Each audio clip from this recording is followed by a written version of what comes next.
2024년 4월 8일 매일 성경 말씀 묵상입니다. 오늘 성경 말씀은 신명기 23장 19절에서 24장 9절까지의 말씀입니다.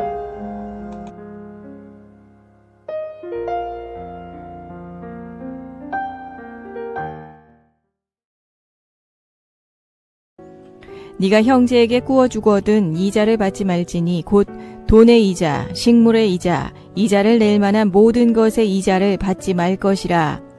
타국인에게 네가 구워주면 이자를 받아도 되거니와 네 형제에게 구워주거든 이자를 받지 말라.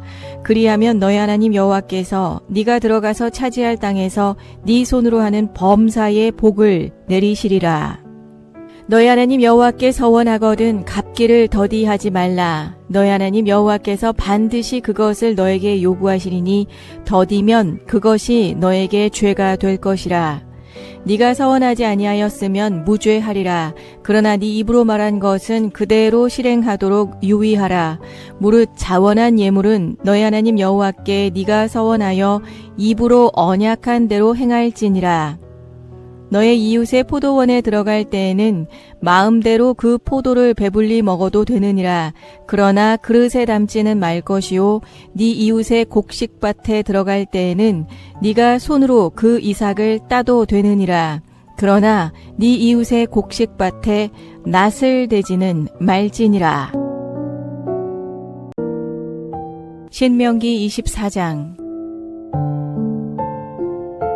사람이 아내를 맞이하여 데려온 후에 그에게 수치되는 일이 있음을 발견하고 그를 기뻐하지 아니하면 이혼 증서를 써서 그의 손에 주고 그를 자기 집에서 내보낼 것이요 그 여자는 그의 집에서 나가서 다른 사람의 아내가 되려니와 그의 둘째 남편도 그를 미워하여 이혼 증서를 써서 그의 손에 주고 그를 자기 집에서 내보냈거나 또는 그를 아내로 맞이한 둘째 남편이 죽었다 하자. 그 여자는 이미 몸을 더럽혔은즉 그를 내보낸 전 남편이 그를 다시 아내로 맞이하지 말지니 이 일은 여호와 앞에 가증한 것이라. 너는 너의 하나님 여호와께서 너에게 기업으로 주시는 땅을 범죄하게 하지 말지니라. 사람이 새로이 아내를 맞이하였으면 그를 군대로 내보내지 말 것이요 아무 직무도 그에게 맡기지 말 것이며 그는 1년 동안 한가하게 집에 있으면서 그가 맞이한 아내를 즐겁게 할지니라. 사람이 맷돌이나 그 윗짝을 전당 잡지 말지니 이는 그 생명을 전당 잡음이니라.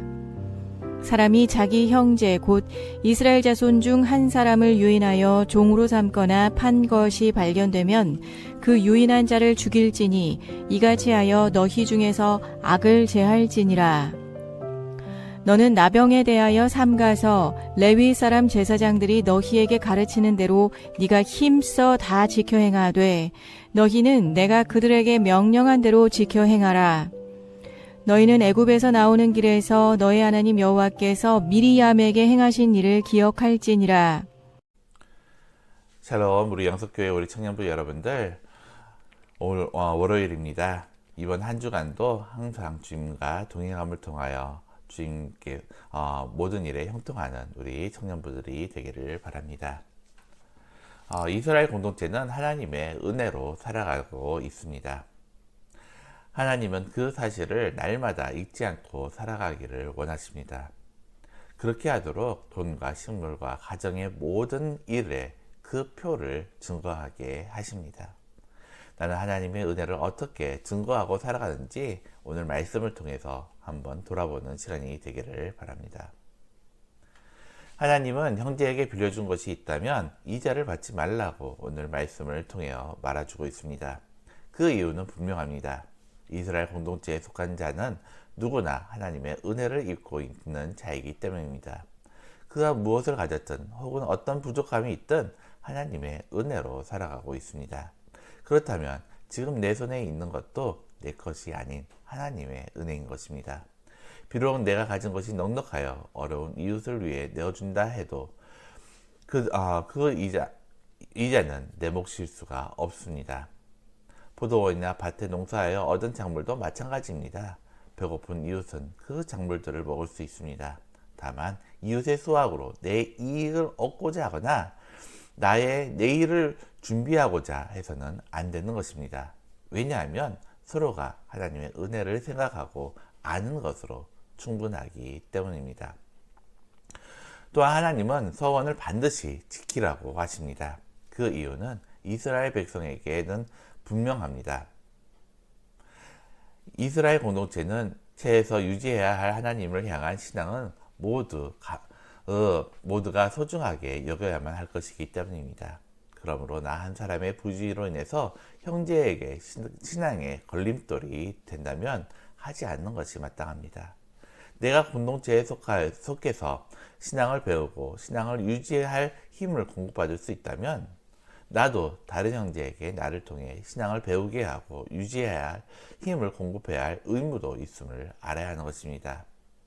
나의 옳지 않는 모습으로 다른 이에게 실족하지 않게 주의해야 하는 것이 아무리 강조해도 지나침이 없음을 알게 하시는 것입니다.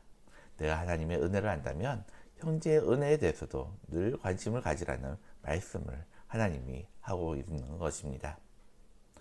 하나님은 또한 결혼한 아내를 함부로 내쫓지 말라고 하십니다. 부정과 같은 이유가 아닌 이 사정으로는 이혼할 때 반드시 이혼증서를 써주라고 말합니다. 그 이혼증서를 받은 여자는 다시 재혼할 수가 있습니다. 그리고 이혼증서는 아내였던 여자가 아니라 그 아내를 내쫓은 남자에게 책임이 있음을 증거하게 하는 것입니다. 이혼 후에 재혼한 여자가 다시 남편을 잃게 되었을지라도 이혼증서를 쓴 남편에게는 돌아가지 못하게 합니다. 이는 남자의 일반적인 횡포를 방지하고 또 당시의 약자인 여자에게 살 길을 열어주고자 하는 하나님의 뜻입니다. 결혼한 남자는 군대를 보내지 말라고 말씀도 여자를 보호하고자 합니다. 여기에 더하여 하나님의 생명을 유지할 최소한 것은 누구라도 빼앗아가지 못하게 합니다. 그 이유도 이스라엘 공동체는 오직 하나님의 은혜를 근거로 살아가는 자이기 때문입니다. 은혜를 알고 살아가면 모든 것이 자유롭게 됩니다. 많이 가져서 교만하거나 거들러 먹지 않고 적다고 주눅들거나 불평하지가 않습니다. 넘치는 은혜를 받았으므로 지금 내게 주신 것으로 늘 넉넉하게 생각하고 넉넉하게 베풀 수가 있습니다. 그리스도의 십자가로부터 주어진 넘치고도 넉넉한 은혜를 받았다면 무엇 하나 막힘없이 자유롭게 됩니다. 자유롭게 나를 주님께 드리며 살아가는 날들이 되기를 바랍니다.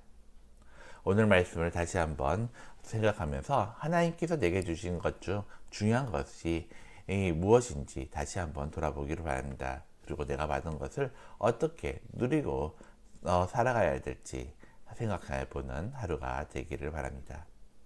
또한 예수님께서 내게 베푸신 은혜로 나의 형제를 섬긴 일이 있다면 어떤 일이 있는지 한번 다시 돌아보는 그런 오늘 하루가 되기를 바랍니다. 기도드리겠습니다. 사랑과 은혜가 많으신 하나님 아버지, 모든 것이 하나님의 은혜요, 하나님의 은혜로 말미암아 우리가 이렇게 하루하루 살아가고 있음을 고백합니다. 하나님, 우리가 그 은혜를 누리면서 그 안에서 자유하며 또 우리가 이웃을 돌아보며 이웃과 함께 할 수 있는 우리 청년들이 될 수 있도록 주님 함께 하여 주시옵소서. 오늘 하루도 주님께서 우리와 함께 하심을 통하여 우리가 있는 곳이 복된 자리가 될 수 있도록 인도해 주실 것을 믿고 감사드리며 예수님의 이름으로 기도드립니다. 아멘.